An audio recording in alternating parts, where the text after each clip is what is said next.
Ahmad atau Lukman Hakim selaku Ketua LP3M yang diberi mandat untuk menjalankan dua fungsi tridharma perguruan tinggi, yakni pengabdian dan penelitian. Yang dilakukan di Institut Agama Islam dilakukan oleh dosen dan juga oleh mahasiswa, termasuk kuliah kerja nyata. KKN di Al-Qalam itu ada dua hal yang membedakan. Pertama, KKN di Al-Qalam tidak menggunakan KKN yang konvensional, tetapi KKN yang berbasis penelitian aksi riset atau PAR. Itu pertama. Yang kedua, PAR ini kemudian diberi ideologi Aswaja An-Nahdiyah. Kita sebut KKN ini menjadi KKN Maqasid Syariah. KKN Maqasid Syariah berangkat dari menurunkan Aswaja An-Nahdiyah sebagai ideologi menjadi ilmu. Di sini Aswaja An-Nahdiyah kemudian kita breakdown menjadi kita rumuskan epistemologinya, aksiologinya, dan ontologinya, dan itu menjadi cara berpikir dan cara bergerak di dalam pengabdian. Pengabdian kita berbasis kepada desa. Oleh karena itu kita mencoba menyusun konsep atau gagasan tentang desa maslahah. Diawali dengan menyusun indeks maslahah desa yang terdiri dari dua indeks, yaitu indeks desa maslahah dan indeks keluarga maslahah. Kenapa dua hal itu? Pertama, indeks keluarga maslahah sebagai unit terkecil dari masyarakat itu kita perlu ukur kemaslahatannya. Juga peranata sosial yang membentuk yang melingkupi desa itu kita juga ukur kemaslahatannya, sehingga kemaslahatan sebuah desa itu bisa dinilai dengan dua indeks itu yang kita rumuskan menjadi indeks maslahah desa itu. Jadi indeks maslahah desa sama dengan indeks desa maslahah dan indeks ditambah indeks keluarga maslahah. Pasca melakukan pengindekan, yang perlu ditegaskan pertama adalah untuk apa indeks itu. Indeks ini berfungsi sebagai alat ukur evaluasi setelah 4 tahun ketika KKN dijalankan secara berkelanjutan. Apakah ada perubahan atau tidak? Nah, alat ukur yang paling mungkin itu adalah indeks. Itu pertama. Yang kedua, indeks digunakan sebagai data sekunder di dalam penelitian PAR. Data sekunder ini bisa menjadi alarm harus kemana kemaslahatan desa itu hendak dikembangkan, di sisi mana, apakah di ri'ayatuddin atau ri'ayatul aqal atau ri'ayatul nafas atau ri'ayatul bi'ah atau ri'ayatul mal, akan dipandu oleh perolehan indeks itu, dan kemudian kita pertajam di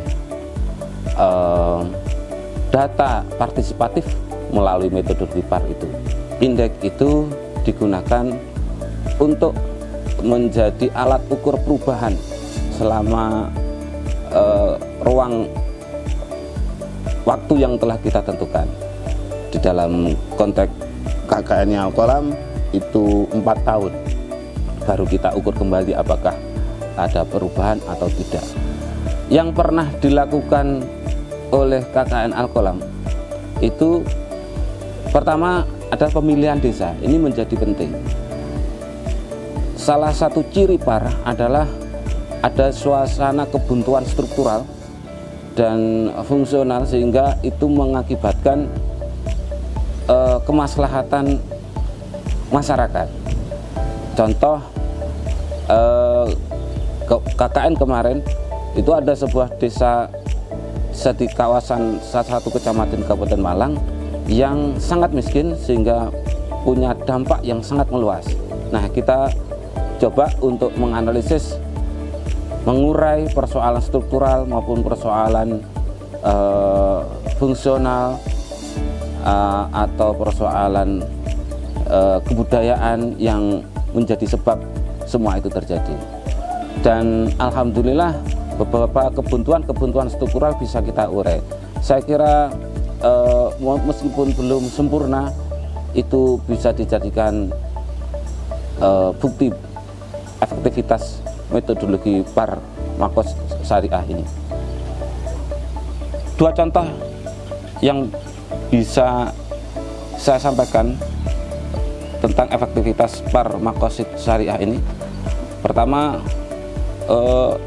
anak-anak KKN berhasil memecah kebuntuan persoalan pertanahan di daerah yang rawan konflik agraria, di mana selama ini aset keagamaan kaitannya dengan wakaf itu sama sekali tidak tertangani. Tidak ada pendaftaran atau pelegalan aset wakaf karena persoalan konflik yang berlarut-larut. Alhamdulillah pada tahun 2022 ini 24 titik berhasil kita ikrarkan. Bukan persoalan ikrarnya, tetapi ini membuktikan bahwa kebuntuan selama ini di dalam persoalan status pertanahan ini bisa clear dengan fasilitasi teman-teman KKN. Yang kedua, kerja-kerja community development di kawasan-kawasan pinggiran yang mensuplai berbagai macam penyakit sosial, misal PSK. Di satu kawasan yang penyumbang trafficking cukup signifikan, itu ternyata dilatar belakangi oleh rendahnya pendidikan dan kemiskinan yang sangat struktural. Nah, hal itu bisa diurai pelan-pelan meskipun belum begitu bisa memecahkan keseluruhannya, tetapi pelan-pelan lubang-lubang kebuntuan itu sudah mulai ada secercah cahaya.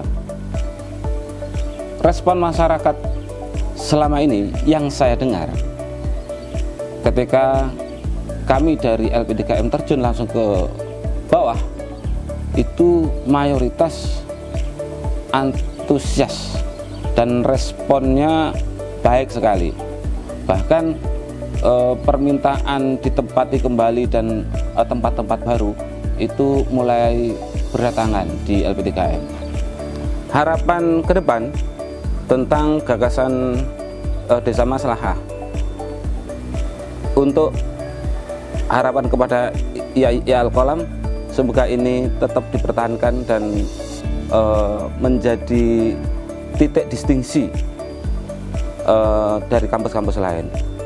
Dan juga harapannya ke institusi lain, misal Nahdlatul Ulama atau lembaga-lembaga yang lain, saya kira gagasan ini bisa diduplikasi dan didialogkan untuk pengembangan kawasan masing-masing. Misal ranting, NU, atau bahkan MBC, bahkan cabang, atau bahkan pengurus besar Nahdlatul Ulama.